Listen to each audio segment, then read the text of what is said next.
Hi friends, நம்ம ஏற்கனவே மீன் தொட்டி வந்து இயற்கையான முறையில் எப்படி சுத்தம் பண்ணுற பற்றி ஒரு வீடியோ போட்டிருந்தேன். அதை பார்த்துருப்பீங்க. பார்க்காதவங்க இந்த ஷார்ட் வீடியோ கொஞ்சம் பார்த்துக்கோங்க.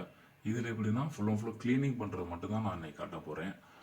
எங்கெங்கெல்லாம் உப்புக்கரை அதிகமாக படிஞ்சிருக்கோ அந்த இடத்துல வந்து நம்ம ஒரு க்ளீனிங் பேடர் எடுத்துகிட்டு அதில் ஒரு ராக் சால்ட்டை வச்சு அதை வச்சு எங்கெங்கே இருக்கோ அந்த இடத்துல ஃபுல்லாக நம்ம தேய்ச்சி கொஞ்சம் கொஞ்சமாக எடுத்தோம்னா அந்த உப்புக்கரை வந்து கொஞ்சம் கொஞ்சமாக ரிமூவ் ஆகும். உடனே ரிமூவ் ஆகாதுங்க, கொஞ்சம் கொஞ்சமாக தான் ரிமூவ் ஆகும். அப்படின்ற பட்சத்தில் ஒரு 4-5 ப்ராசஸ் முறையில் வந்து நம்ம தேய்க்க வீக்லி ஒன்ஸ் நம்ம க்ளீன் பண்ணோம்னா தொட்டியில் உப்புக்கரை எல்லாமே க்ளீன் ஆகிடும். நான் இப்போ போன வாரம் பண்ணதுக்கப்புறம் இப்போ இந்த வாரம் நான் பண்ணியிருக்கேன்.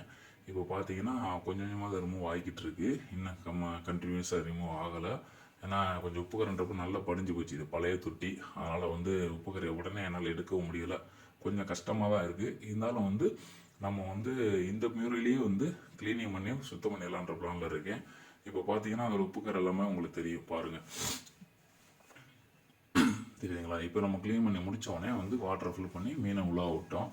அது எப்பவும் போல் அது இஷ்டத்துக்கு சந்தோஷமாக நீந்திக்கிட்டு இருக்கு. இப்போ தொட்டியை பார்க்குறப்போ நமக்கு ஓரளவுக்கு இந்த ஃபங்கஸ்லாம் இல்லாமல் க்ளீனாகவும் இருக்குது. கொஞ்சம் சப்ஸ்கிரைப் பண்ணி சப்போர்ட் பண்ணுங்கள் ஃப்ரெண்ட்ஸ். தேங்க்யூ.